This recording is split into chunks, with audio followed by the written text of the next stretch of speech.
United versus Tottenham. I can't believe I'm saying this already, but whoever loses this, their manager is under extreme pressure. Ange in recent weeks, we spoke about it, has been a different Ange. He went from being everyone's nice mate to now whatever this version of him is. And then Eric Ten Hag is Eric Ten Hag, constantly under pressure. But he doesn't help himself. Before the FC20 game, he said, I don't want to hurt something I love or something like that, and they drew 1-1. Stop talking, bro. Just stop talking. Where do we sit with this one? Because I feel like it's a really difficult game to predict. Yeah, both sides are struggling. Both managers under pressure, but from contrasting reasons. Manchester United's problem this year has been scoring goals. Scored 5 league goals in 5 games. They can't put the ball in the back of the net. I really like Xerxes, but he's not an out-and-out number 9, and Højlund's just come back from injury, so appearances off the bench. With Spurs, their issues are defensively. That high line, inability to defend set pieces. They're a side that they struggle to do the basics, and that's what fans get frustrated at, because they're your isolated pieces of play that you should be able to coach on the training pitch, but they keep on falling foul to the same issues. I think the win against Brentford last week will provide them some respite, and I think it's crazy for Ange to be under pressure.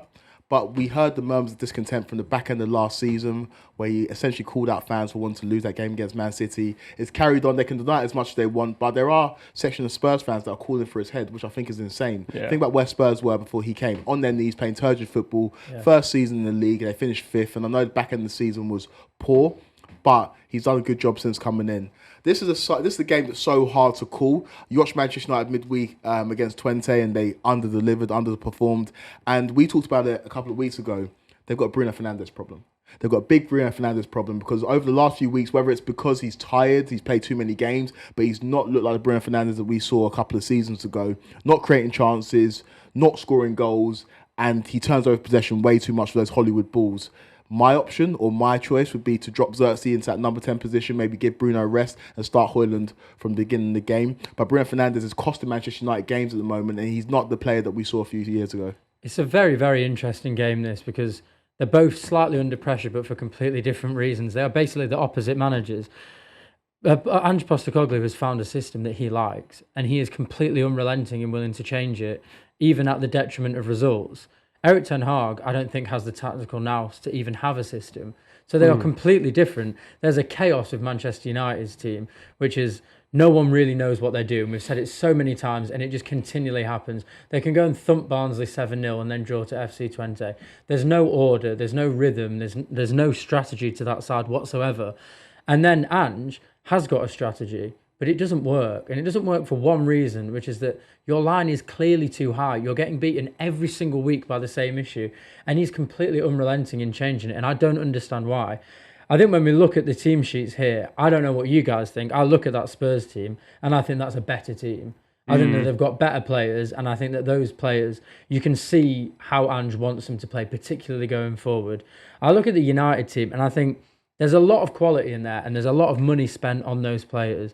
I don't really see where they work as a team. It just looks like a collection of individuals on a piece of paper. That's kind of the issue they've had, but also the solution, which is kind of why they found themselves in this position where they'd lose a game or they'd draw against FC20, and they could easily beat Spurs 2-1 because Bruno scores a last-minute volley, and then you're suddenly going, they've got the players, but I think the inconsistency of their players, because matched alongside with the fact they don't really have a system, is what's causing them problems. And like you said, Ange's problem is that high line that he won't let up on. The Bruno point's really interesting, because on the flip side, Kulusevski's been a dream for Spurs this season as this sort of like right-sided attacking number 8.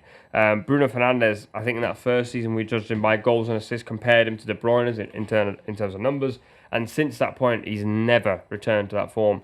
I don't know, though, how United cope without having someone like that in a game like this where you can just hit the ball over the top any given second. For me, Garnacho is the one that has to start, and I would start Rashford through the middle so you can hit those direct balls over the top.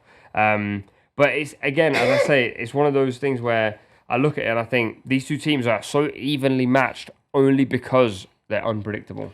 They are. I disagree, though. I think this Manchester United team have got more quality than this Spurs side. You look what, player for player? Yeah, look at this Manchester United back four. Mazraoui, De Ligt, Martinez, Dalot. Honestly, give me Spurs. Really? Spurs is back. Fair enough. Sure. I think if you switch the coaches around, if you had Ange coaching this United team and you had Ten Hag coaching Spurs, this would be probably 3 or 4-0 to Manchester United, because I feel like this Man United team have just got players who have done it. I think the Spurs team, they bought into what Ange wants to do, but where they fall short is their lack of physicality going forward, and I think an Ange team needs that. Son doesn't look like the same player that he was. Solanke remains to be seen if he can do it at this level. Brendan Johnson, again, I think lacks that physicality. James Maddison's a player that beginning of the season, he's always decent, but Ange always seems to take him off. Even when Spurs need a goal, he's always one of the first or second substitutions. And that's why I understand Kulusevski coming into that midfield, giving that driving force from the centre of the park. But I look at this Manchester United team and there's no reason why they're not performing to the level. Where they will struggle is that they lack that element of control. And that's when you talk about chaos. That's where that comes into it. Ugarte is not going to give you that control. Main's still a young player, and Bruno Fernandes has never given you that. And so that's why I understand why Eriksen sometimes comes into this midfield. And Eriksen might have to start this game, despite the fact that he did make a mistake against Twente and also scored a really good goal. But it's going to be chaos. I think it's such a hard game to predict. It's probably the hardest game of the weekend, because both of these sides just struggle to control football matches. And when you want to be a top side, you want to finish in the top 4, you want to be competing for the biggest trophies, you have to be able to control football matches, and neither of these sides to show me that they can. I think the one thing I would say about Spurs, and I'm a lot more scathing of Ten Hag because he's had a lot more time and he's had a lot more money. One thing I would say about Ange is I do think that they have been quite unlucky this season. I don't think Brennan Johnson's a player who's got enough quality to be playing for the Spurs side, and that's no slight on him. And I don't think Heung-min Son without Harry Kane is the same player at all, because they have had many, many chances. Spurs could really easily, with a bit more clinical finishing, have won every single game this season and been top of the league. They could have beaten Arsenal. They should have beaten Newcastle. I don't know how they didn't win that game. And I think that just comes down to a few individual players, maybe like a Johnson, whose final product probably just isn't good enough at this level.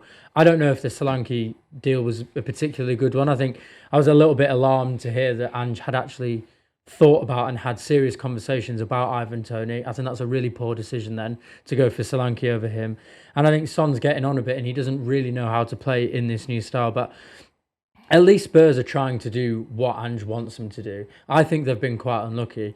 You look at that United team, I don't know what Ten Hag wants them to do, and I don't think the players are doing it anyway. The point you made about chances, Spurs currently create 3.4 big chances per game, which is great, but also miss 2.4 big chances per game on average. So that probably speaks to what you just said there, that those games, if you convert those 2 big chances against Newcastle, you win 3-2. Against Arsenal, you might get a draw.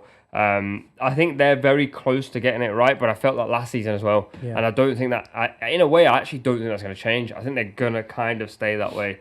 I'll give my score prediction first. I think this is going to be 2-1 to United. But I think Spurs are going to leave thinking, how have we not won this game? Ten Hag deserves credit for stemming or stopping the bleeding after that 3-0 loss against Liverpool. They haven't lost a game since then, drawn 1-2 in different competitions.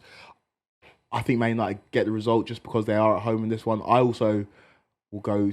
No, I'm going to go 3-1 United. Yeah, I think United get the result, and this is basically what's happened every single month over the last 3 years, is that Ten Hag will have a few poor performances, he'll paper over the cracks, and then the same thing will repeat. I think this is a paper over the cracks performance. I think they'll probably win 2-0.